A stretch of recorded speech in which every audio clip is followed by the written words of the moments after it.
Yesu ashimwe bene data, muraho neza. Nongeye kubahiriza ikaze mu mwanya w'ijambo ry'Imana. Reka dutangire dusenga. Mana y'urukundo, Mana igira neza, duciye bugufi cyane turi imbere yawe.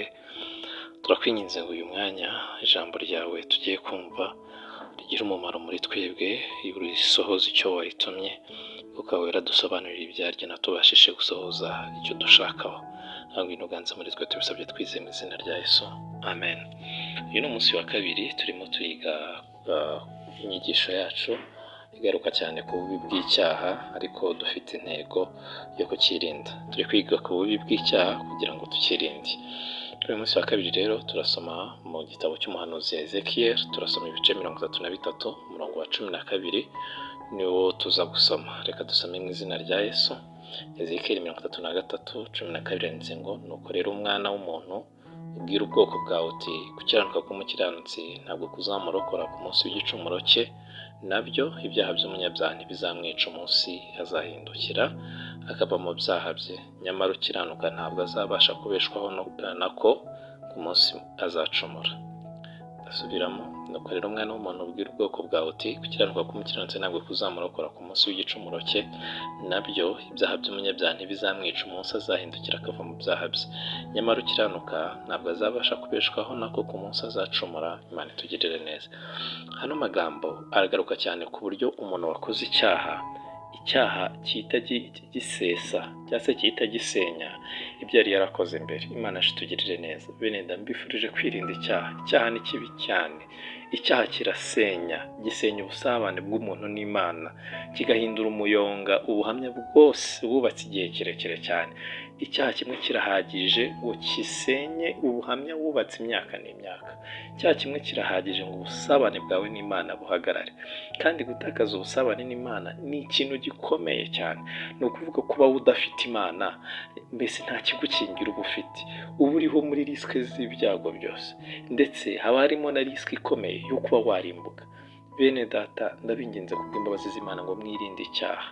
Bibiliya yatubwiye ngo gukiranuka k'umukiranutsi ngo ntabwo kuzamubeshaho ngo umunsi yakoze icyaha.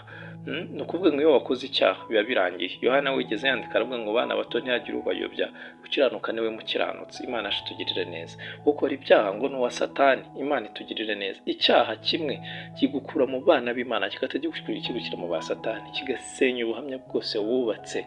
Ibintu byose wakoze iyo haje mu icyaha biba bisenyutse.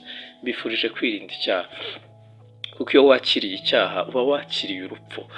Ingaruka z'icyaha ni urupfu. Inyiturano y'ibyaha ni urupfu. Icyaha kibanza, hari igihe umuntu ashobora kumva wenda tuvuze gutya akavuga ati se ko nabikoze nkaba ntarapfa. Hoya, ntabwo ari urupfu rw'umubiri tereka, uretse ko narwo ruzamo, ariko habanza urupfu rwo mu bugingo. Umuntu akagenda apfa gahoro gahoro kugeza arimbutse muri Gehinomu. Imana itugirire neza. Icyaha ni kibi, cyica umuntu ahagaze, kikamwica mu marangamutima, kikamwica mu mitekerereze. Ukajya ubona umuntu watekerezaga neza asigaye atekereza ibintu bitakiri ku murongo kubera icyaha gusa.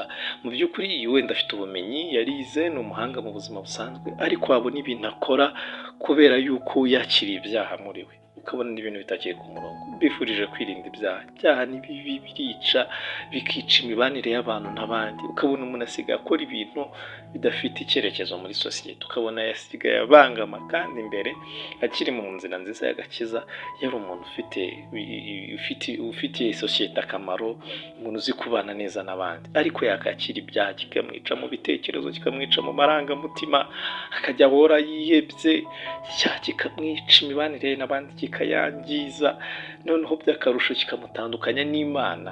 Bene ndambifurije kwanga icyaha, kuko icyaha ni kibi, kirasenya. Wowe rero wakoze ibyaha, gira bwangu ugaruke, kuko Imana ikufitiye imbabazi nyinshi cyane. Nawe rero wari utarabikora, nkwifurije gukomeza kubera amaso ubugingo bwawe, ntukinishe icyaha. Icyaha ni kibi, kirasenya. Wowe wabikoze, Imana ikufitiye imbabazi. Imana itugirire neza, kuko umunyabyaha niyihana ibicumuro bye arabibabarirwa. Imana itugirire neza. Murakoze cyane. Mbifurije kwirinda icyaha cyane.